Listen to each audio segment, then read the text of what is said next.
Ce 25 octobre, Libération publie une nouvelle enquête sur Stéphane Plaza.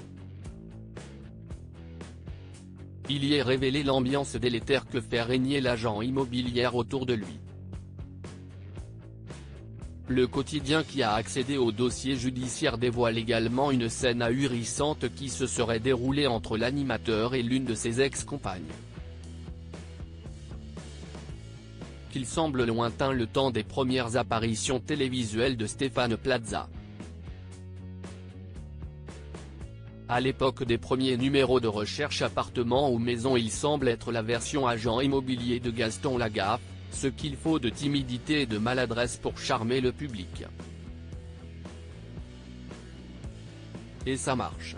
En 15 ans de carrière, ce boulimique enchaîne les émissions, devient sociétaire des grosses têtes, joue au théâtre ou dans des téléfilms, tout en construisant un véritable empire d'agences immobilières dont M6 finit par devenir actionnaire majoritaire en 2022. Mais le 21 septembre dernier, coup de tonnerre dans le PAF. Mediapart sort une enquête extrêmement détaillée dans laquelle il est révélé que 3 anciennes compagnes de l'animateur l'accusent de violences physiques et morales. L'Hexagone découvre alors la face cachée du trublion, beaucoup moins séduisante que l'image montrée à la télévision depuis 2006. Je vais te buter si tu me trompes. Libération mène également son enquête. Dans les colonnes du quotidien, il est révélé ce 25 octobre que 2 des ex-compagnes de l'animateur ont finalement porté plainte. Le journal part à la rencontre de nombreux collaborateurs qui témoignent sous couvert d'anonymat du climat de peur que Stéphane Plaza fait régner autour de lui. Il est également révélé une anecdote saisissante.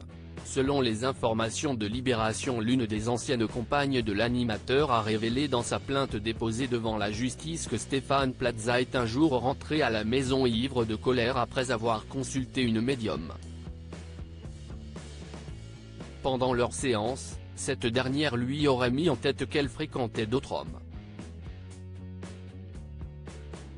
De quoi rendre l'agent immobilier fou de rage. « Je te préviens, je vais te buter si tu me trompes », lui aurait-il déclaré. Dans cette même plainte, l'ex-compagne ajoute « Il me disait que si je le quittais, il se suiciderait, qu'il sauterait de son balcon, que je porterais ça toute ma vie ». Un témoignage qui ferait écho à 2 autres également au cœur du dossier judiciaire. Diaporama. Voir le diaporama.